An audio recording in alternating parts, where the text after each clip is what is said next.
মাটিতে চাপিয়ে গুরুস্থানের দিকে নিয়ে চলে যায়।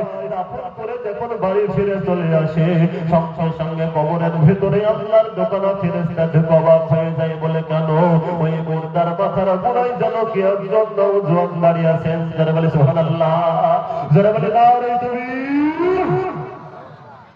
ফেরেশতা এসে দেখছেন ওই মুর্দার মাথার গোড়ায় কি একজন নওজোয়ান দাঁড়িয়ে আছে। আল্লাহর ফেরেশতা অবাক হয়ে দিয়ে বললেন, ভাই যুবক, তুমি কি একটু হেঁটে যাওয়ার হিসাবের কাজটা নিয়ে নেই?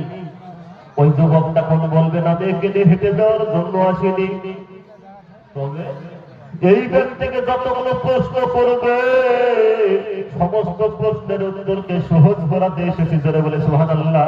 শুধু তাই নয়, আল্লাহর ফেরেশতা ওকে যখন কিয়ামতের কঠিন দিনে খাড়া করা হবে, ওই কঠিন দিনে আল্লাহর আরশ ব্যতীত কোনো ছায়া থাকবে না। ওই কঠিন দিনে ওকে টেনে নিয়ে আল্লাহর আরশের ছায়ার তলে দাঁড় করে দেব।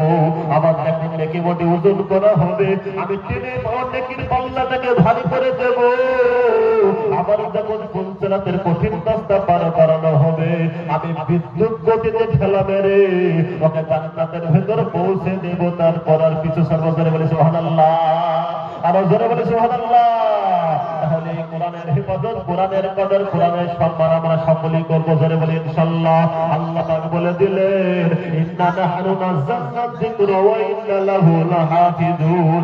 তোমরা আমার কোরআনের হেফাজত করো, আর তোমরা যদি আমার কোরআনের হেফাজত কেউ না করো, আমি আল্লাহ কোরআনের মালিক, আমার কোরআনের হেফাজত আমি আল্লাহ নিজেই করব। জোরে বলে সুবহানাল্লাহ। সেই কোরআনের হেফাজত আল্লাহ নিজেই করার দায়িত্ব নিয়েছে। আমি আপনি আল্লাহর গোলাম হয়ে কি সেই কোরআনের হেফাজত করতে পারবো না? তারা তারা কোরআনের হেফাজত করবেন, কোরআনের কারখানার হেফাজত করবেন, কোরআন ওয়ালাদের সম্মান করবেন, ইজ্জত করবেন। একবার হাত কানা উঁচু করে দিয়ে দেখান, নারে তাকবীর। কোরআনের পাশে আমরা কিয়ামত পর্যন্ত থাকবো তো নাকি ইনশাআল্লাহ? কোরআন ওয়ালাদের পাশে সারা জীবন থাকবো তো নাকি ইনশাআল্লাহ? যেই জায়গায় কোরআনের শিক্ষা হয়, কোরআনের মার্কাজ, কোরআনের কারখানা, মাদ্রাসা, সেই জায়গার হেফাজত আমরা সারা জীবন করবো তো নাকি ইনশাআল্লাহ? আর জোরে বলি ইনশাআল্লাহ। আজকে এনআরসি বলছি, এগুলো এটা কিন্তু আসল উদ্দেশ্য নয়। ভারত থেকে মুসলমানদেরকে তাড়ানো একটা ষড়যন্ত্র। এটা নতুন নয় রে বাবা। 2002 সালে একটা দাঙ্গা হয়েছিল গুজরাটের মাটিতে। হাজার হাজার মুসলমানদেরকে তারা কত কাটা করে কেটেছিল। একজন মহিলা যন্ত্রণায় ছটফট করে বাবাকে বলে, বাবা তুমি আমাকে একটু হসপিটালে নিয়ে চলো। বাবা বলে, মা হসপিটালে নিয়ে গেলে বেঈমানের দলেরা বাহিরে দাঁড়িয়ে আছে।